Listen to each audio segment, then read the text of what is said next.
É um prazer estar aqui conversando com vocês sobre esse tema fundamental, né, que é o retorno das escolas.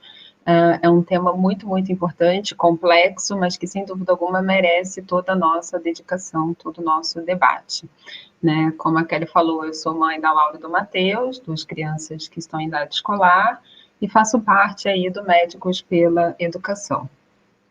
Bom, e aí, elas me deram esse tema, o que dizem os médicos sobre o retorno às aulas. Primeiro, eu gostaria de conversar com vocês e falar o porquê que a gente acha tão importante falar sobre isso, porque que esse tema é realmente fundamental nesse momento. Nós estamos completando o 6º mês de escolas fechadas no Brasil, né? É o maior tempo no mundo inteiro. E muitos municípios seguem ainda com a ideia de manter assim até 2021. Bom, por que que a escola é tão importante? Qual que é o papel da escola numa sociedade, né? Eu não tenho dúvidas de que aqui o público sabe muito bem da importância das escolas, mas o meu objetivo de falar sobre isso é levar essa informação para a sociedade, caso tenha alguém aqui que não seja gestor da escola. É conscientizar a população sobre a importância das escolas.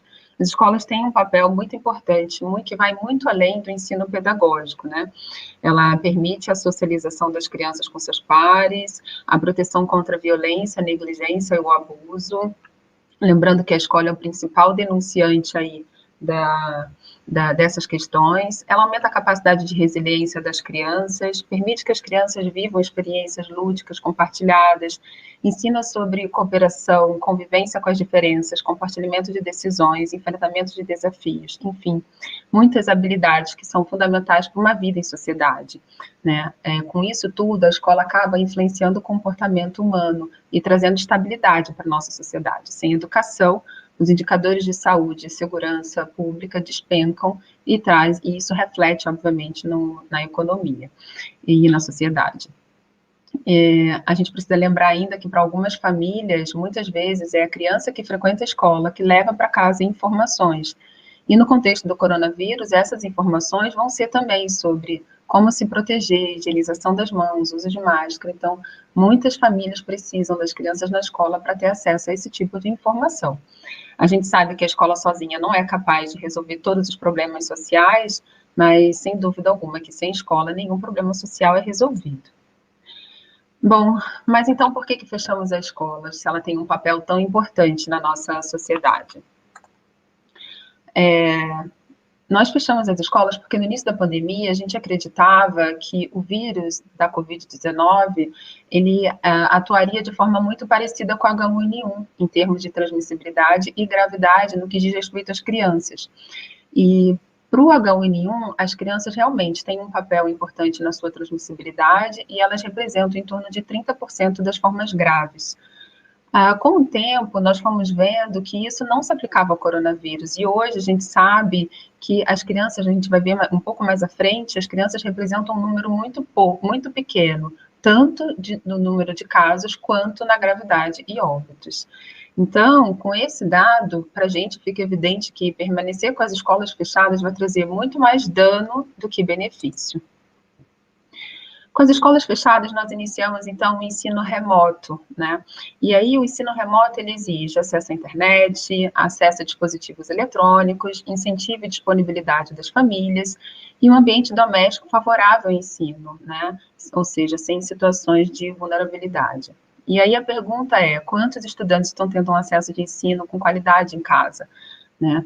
Há uma estimativa de que em torno de 30% das crianças não estão tendo acesso nenhum à educação, e que os 70% restantes estão tendo acesso das formas mais variadas, desde a ideal, como a gente vê aqui na foto de cima, até situações muito precárias, como a gente vê na foto de baixo. E a gente não pode deixar de falar o que é o ensino remoto para a educação infantil, né? Então, para as crianças de 0 a 6 anos, a gente sabe que elas precisam dos estímulos, da vivência para poder fixar o conhecimento, estimulando todos os sentidos que as crianças vão, a partir da liberação de neurotransmissores, fixar esse conhecimento.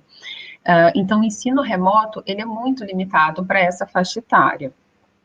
Mas é possível usar de forma híbrida, junto com a vivência presencial na escola, mas ele sozinho, de fato, não tem nenhum efeito, né? Ele foi uma ferramenta importante no início da pandemia, a gente não tem dúvida, mas dado seu papel limitado, ele deveria ser temporário e associado a atividades presenciais o mais rápido possível.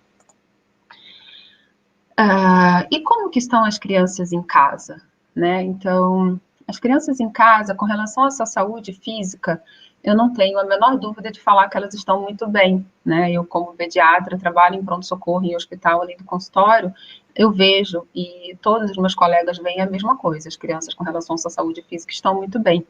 Segundo o CDC americano, as crianças representam menos de 7% dos casos de coronavírus, com menos de 0,1% das mortes. A gente precisa lembrar que a mortalidade para criança com relação ao H1N1 é muito maior do que com relação ao coronavírus, e nem por isso nós fechamos as escolas. A OMS liberou na semana passada um documento muito interessante que eu recomendo que os gestores de escola tenham acesso, que é sobre o retorno das escolas. E nesse documento ele fala que 8,5% do total de casos, né, são nas crianças, e que a grande maioria desenvolve sintomas leves ou são assintomáticas, e os casos graves e os óbitos são muito raros. Ainda nessa questão de como estão as crianças em casa, a gente precisa lembrar aí da saúde mental das crianças, né? No pronto-socorro, nós estamos vendo cada vez mais um número de procura, né, do PS infantil, com as queixas de ansiedade, agressividade, medo, depressão, inclusive tentativa de suicídio. Algumas crianças apresentam ainda fobia de limpeza, medo de adoecer, tristeza, saudade dos seus amigos. Então, com relação à saúde mental, as crianças e os adolescentes, eles são uma população vulnerável, porque eles estão com o seu cérebro em formação. E a gente precisa lembrar que as crianças e os adolescentes foram os únicos que, de fato, fizeram a quarentena, né? Eles não tiveram acesso nenhum. Os adultos, bem ou mal, iam ao mercado, saíam para trabalhar, e as crianças não. As crianças ficaram realmente trancadas em casa. E isso pode estar trazendo, na verdade, né, muito dano, muitas alterações de comportamento. O Núcleo de Ciência pela Infância fez esse levantamento que fala que 36% das crianças está apresentando dependência excessiva dos pais, 32% de desatenção, 29% de preocupação, 21% problemas com o sono. Então, veja, o número de alterações comportamentais, ele é unânime, em todas as casas isso está acontecendo. E as famílias, como que estão? As famílias estão apresentando diferentes dificuldades aí durante a pandemia, né? Dentre elas, a ausência de rotina, a perda do apoio dos núcleos assistenciais, a sobrecarga dos pais que estão precisando enfrentar tanto o serviço doméstico, quanto o home office, quanto o cuidado das suas famílias, e a separação dos familiares traz também um impacto aí, né, na saúde mental dos pais, dos cuidadores, a morte de um familiar e a instabilidade econômica, porque a gente sabe que muitas pessoas perderam seu emprego, tiveram queda de salário. Tudo isso, todas essas dificuldades vão impactar no cuidado parental, o cuidado dos pais, que deveria ser responsivo e positivo. Então, num contexto como esse, o ambiente familiar, que seria o ambiente mais propício para o desenvolvimento da criança, ele passa a ser um nicho de desenvolvimento contaminado. Ainda como estão as famílias, a gente vê, a gente tem falado, né, desde o início da pandemia, o aumento do número de casos de violência, né? Então, imagina que todos esses desafios que as famílias estão enfrentando, eles são potencializados no contexto familiar de alta vulnerabilidade, ou seja, quando temos violência, negligência e abuso intrafamiliar. Ainda segundo os dados do NCPI, do Núcleo de Ciência pela Infância, a cada 3 meses de quarentena, a gente pode notar um aumento de 15 milhões nos casos de violência doméstica no mundo, e o CDC europeu também traz um dado alarmante, que é o aumento de 20% dos casos de violência doméstica. E qual que é o impacto disso tudo, né, na saúde da criança? Bom, a nossa maior preocupação é em relação ao impacto no desenvolvimento dessas crianças. Para um desenvolvimento cerebral pleno, a criança precisa estar inserida num ambiente saudável, no qual é repleto de relações interpessoais positivas, nutrição adequada e acesso a serviços de saúde. Mas eu quero me aprofundar aqui nas relações interpessoais positivas, né? Essas relações interpessoais positivas, elas são oferecidas para a criança em dois principais microsistemas, o microsistema familiar e o microsistema escolar. Como a gente viu anteriormente, o microsistema familiar, ele está sofrendo muitas dificuldades, o que prejudica essa interação dos cuidadores com as crianças. E o microsistema escolar, ele foi tirado da criança de forma abrupta, sem nenhuma adaptação, e por um período muito prolongado. Então, diante de toda essa mudança negativa no ambiente doméstico e da perda do ambiente escolar, muitas crianças estão sendo expostas ao que a gente chama de estresse tóxico. Mas o que é o estresse tóxico? Segundo o Centro de Desenvolvimento Infantil de Harvard, né, a criança ela é exposta ao longo da sua vida a diferentes, né, a constantes situações estressantes em diferentes níveis. E a gente pode separar esse estresse em estresse positivo, tolerável e tóxico. O positivo é quando você tem uma situação psicológica de curta duração, leve ou moderada, que pode ser manejada de forma positiva por um adulto que dê suporte a essa criança. O estresse tolerável, ainda assim, são experiências também, só que num nível um pouco mais alto de adversidade, inclusive podendo ter ameaça para a criança, mas ela é capaz, sim, com a resiliência, ela é capaz de passar por isso, desde que ela tenha o suporte de um adulto. E o estresse tóxico, ele traz são experiências adversas e prolongadas e intensas, sem nenhum suporte. Então, a nossa preocupação está no número de crianças que estão sendo expostas ao estresse tóxico por estarem longe da escola. O estresse tóxico, ele leva ao aumento de alguns hormônios estressores, né? E o principal deles é o cortisol. E o cortisol, quando liberado por um tempo prolongado, ele muda a arquitetura do cérebro, ele muda o funcionamento do cérebro, gerando alterações nas áreas como cognitivas e emocionais. E essa alteração, ela pode levar tanto a um aumento da hiperatividade das conexões cerebrais, quanto uma redução. Aqui na foto, ao lado, vocês podem ver que a gente tem conexões normais, né, de um cérebro que não foi exposto ao estresse tóxico, e na parte de baixo, um cérebro que foi exposto ao estresse tóxico, a redução da conectividade. O cérebro funciona fazendo conexão de um neurônio com o outro. Então, essa alteração dessas conexões causadas por N fatores, o estresse é um deles, leva a alterações no cérebro. E essas alterações, elas são permanentes para toda a vida. Então, por exemplo, se a área afetada, né, for uma área, por exemplo, uma área relacionada à emoção, como as amígdalas cerebrais, essa área ficando hiperativa, a criança, por exemplo, tem uma resposta exagerada ao medo. E essa resposta exagerada ao medo, muitas vezes, é traduzida na forma de um comportamento agressivo, né? E quando essa alteração é na área da memória, com redução dessas conectividades, a gente pode ter aí problemas no déficit de memória e aprendizagem. O aumento do cortisol, ele não faz só alterações no cérebro, ele faz alterações no corpo todo, como o sistema imunológico é afetado e o sistema cardiovascular. Então, ele traz ainda um aumento da incidência de doenças crônicas no adulto. E lembrando que todas essas alterações são, portanto, para a vida inteira de um indivíduo. E quais são as consequências, né, desse estresse tóxico? As consequências são para o futuro de todo mundo, né? Com o aumento do déficit de aprendizagem, a gente vai ter um impacto futuramente na população economicamente ativa, aumento da desigualdade social, aumento da violência, né? O aumento das doenças crônicas do adulto, com hipertensão, diabetes e doenças imunes, e aumento das doenças psiquiátricas. Portanto, diante disso tudo, fica evidente que quanto maior o tempo das escolas fechadas, maior o dano para toda a população. Bom, mas então a gente viu que as escolas fechadas, elas estão trazendo nesse momento muitos danos, né?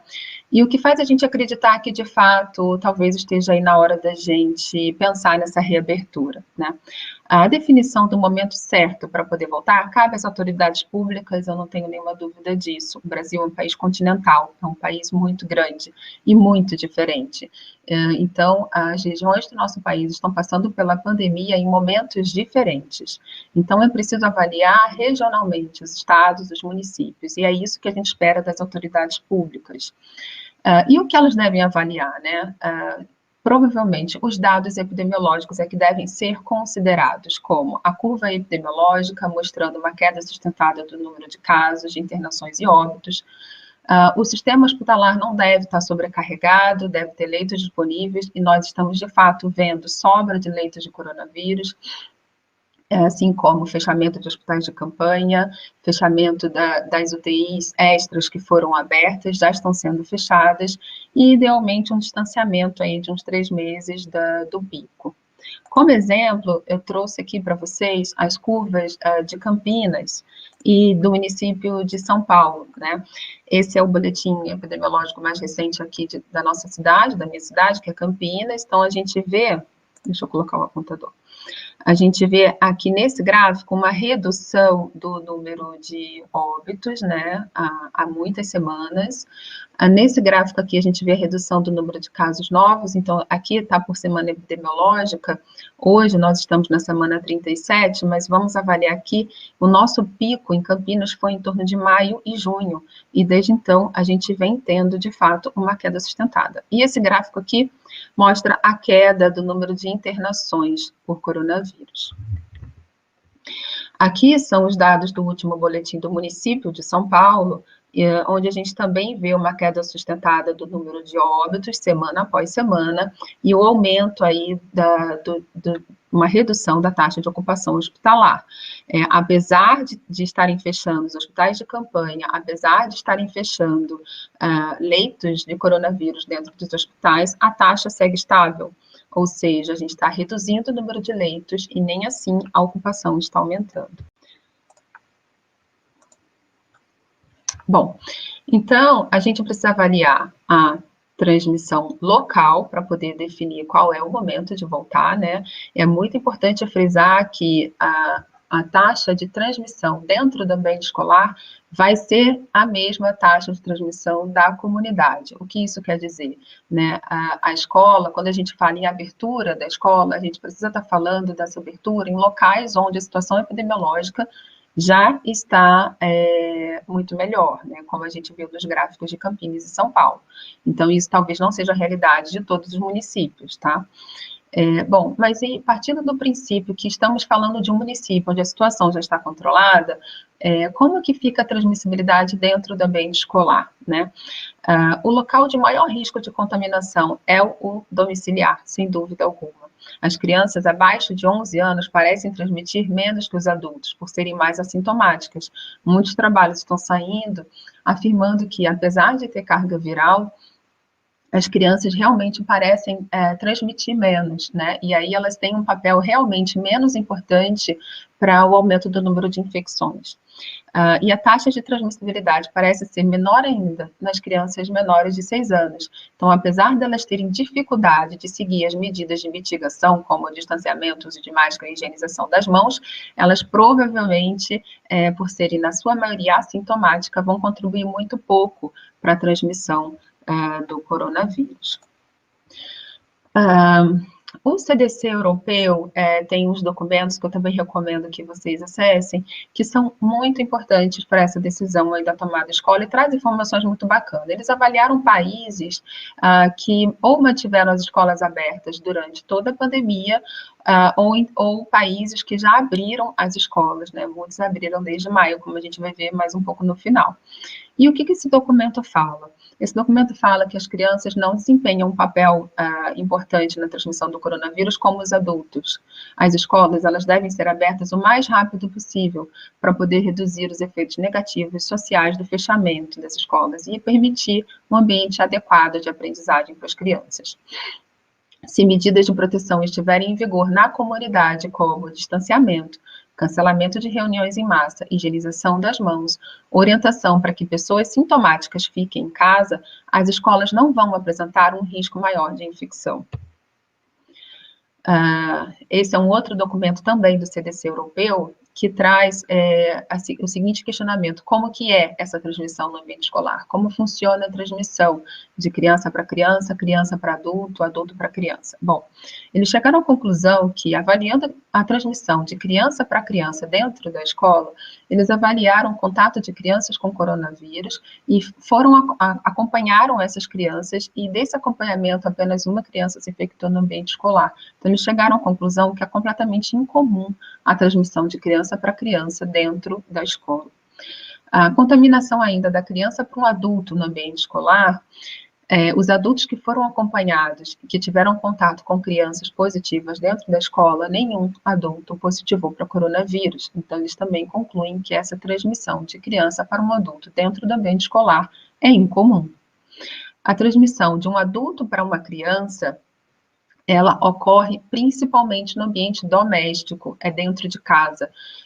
Um estudo, uma coorte italiana avaliou que 67% das crianças infectadas tinham pelo menos um dos pais infectados, apesar de estarem frequentando a escola. A interação, então, a gente precisa lembrar que a interação das crianças e dos adultos no ambiente doméstico é completamente diferente de uma interação de uma criança com adulto no ambiente escolar. E a transmissão de adulto para adulto, os adultos, eles não correm um risco maior de contrair coronavírus dentro da escola quando comparado aos ambientes públicos que já estão abertos e sendo frequentados. Nesse mesmo trabalho, o artigo fala sobre o caso da Suécia, né, que foi muito comentado no início da pandemia. A Suécia, ela não fechou as escolas em nenhum momento, ela continuou com as escolas abertas, o que equivale para a gente, educação infantil, Fundamental 1 e Fundamental 2, continuou aberto na Suécia. Eles fecharam apenas o ensino médio, por entender que as crianças do ensino médio, elas têm um deslocamento geográfico muito maior e já têm certa autonomia para poder seguir com o ensino remoto. Bom, e o que aconteceu na Suécia, que seguiu com todas as escolas abertas, mesmo passando pelo pico, né, da transmissão? O número de casos de crianças continuou muito baixo, como é no mundo inteiro. 0,5% dos casos são crianças de 0 a 9 anos e 1,2% são crianças de 10 a 19 anos. E o número total de casos seguiu caindo. Esse gráfico, ele é um gráfico por idade, né? Então, o que fez um pico maior aí são as pessoas mais velhas, e as crianças fazem um pico um pouco depois, né? Mostrando aí que geralmente é no ambiente domiciliar que elas são infectadas, e um pico muito menor, como vocês podem ver.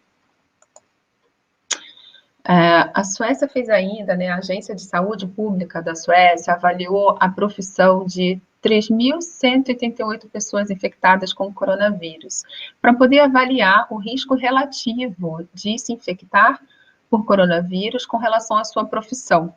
E o que eles encontraram foi um dado muito interessante, que mostra que os professores, os funcionários da pré-escola, da escola primária e do ensino médio não foram diagnosticados com Covid em maior extensão do que outras profissões. Como vocês podem ver, deixa eu colocar aqui, esse aqui são duas tabelas que tem nesse artigo, e eu coloquei em forma de gráfico para melhorar a visualização, e profissionais que trabalham com táxi, pizzaria, serviços, esses são muito mais acometidos do que os professores.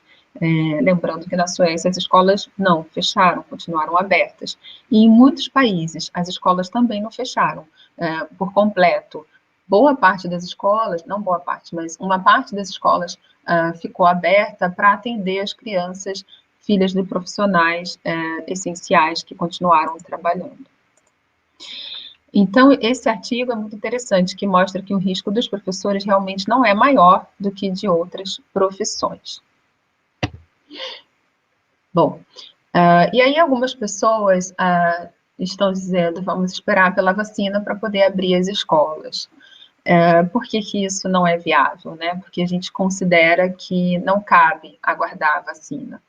A Anvisa, né, ela, na sua previsão mais otimista, coloca que as vacinas ficarão disponíveis provavelmente para o grupo de risco em meados de 2021.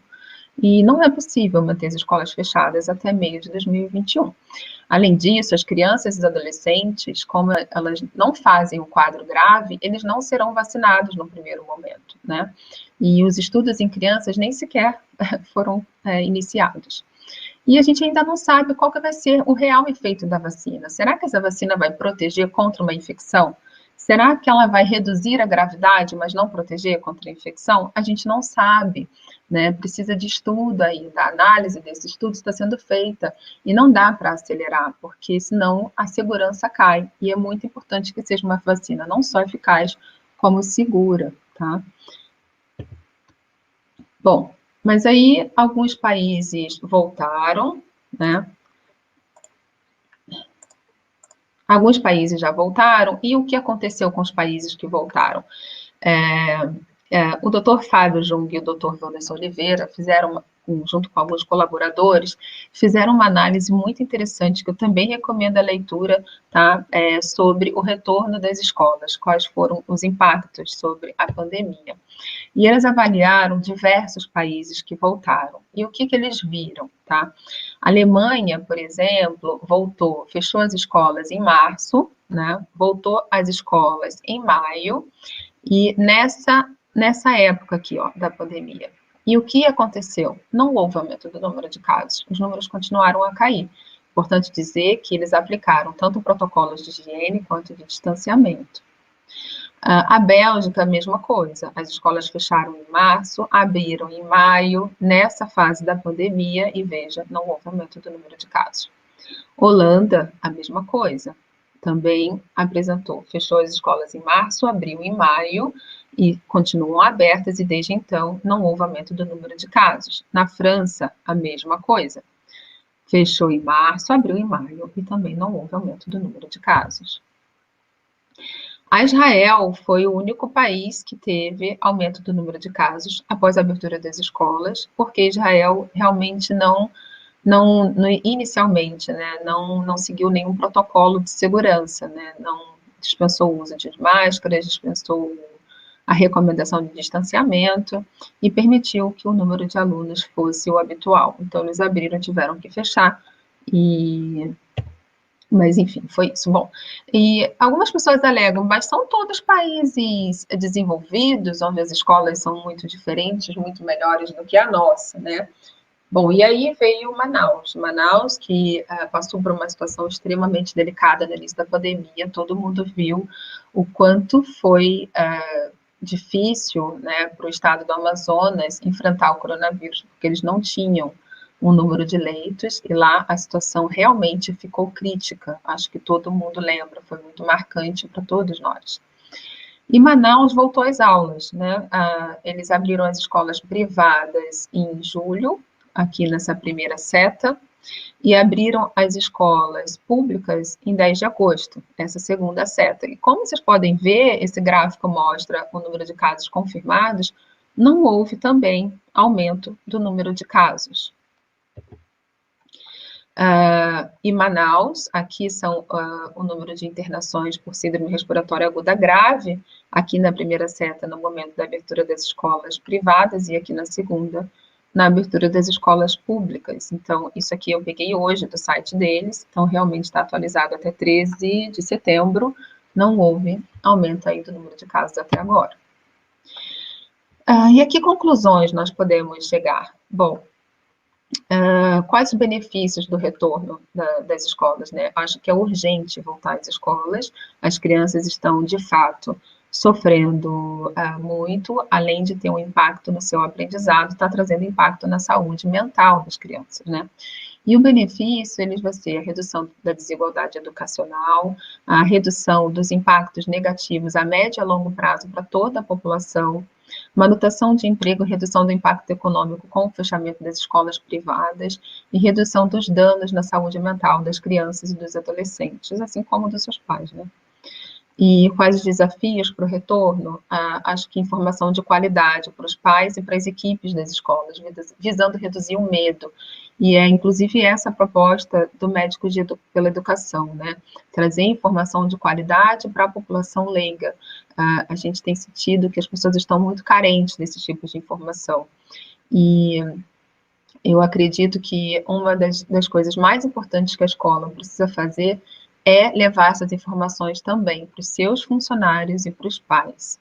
Investir em protocolos de segurança, principalmente na rede pública, eu acredito que vai ser um grande desafio, mas é necessário, é urgente, e a situação triste das escolas públicas, né, não é de hoje, e com coronavírus ou sem coronavírus, as escolas públicas não deveriam ter a infraestrutura precária que elas têm hoje, né? Então, investir na escola pública não deveria ser por causa do coronavírus, né? Deveria ser porque, sim, é um serviço essencial para toda a comunidade. E minha sugestão aqui para as escolas, né, é montar grupos de conversa sobre o coronavírus com as equipes, com os pais, ouvir os medos, acolher esse medo e passar informação de confiança para que todos os funcionários estejam seguros para receber essas crianças nas escolas. Nós, do Médicos pela Educação, estamos fazendo serviço nas escolas públicas aqui da nossa região, nas escolas municipais, e tem sido um retorno muito, muito bom. Os funcionários querem voltar, mas eles realmente estão com muito medo, e a gente sabe o quanto que o medo paralisa as pessoas, né? Então, para que esse retorno não seja estressante nem impactante de forma negativa para os funcionários da escola, é preciso ouvir, é preciso saber quais são os medos e levar informações de confiança para eles, tá? E treinamento de equipe, né, de toda a equipe, como usar a máscara, como ensinar as crianças a lavar as mãos, enfim, treinamento aí para um protocolo de segurança.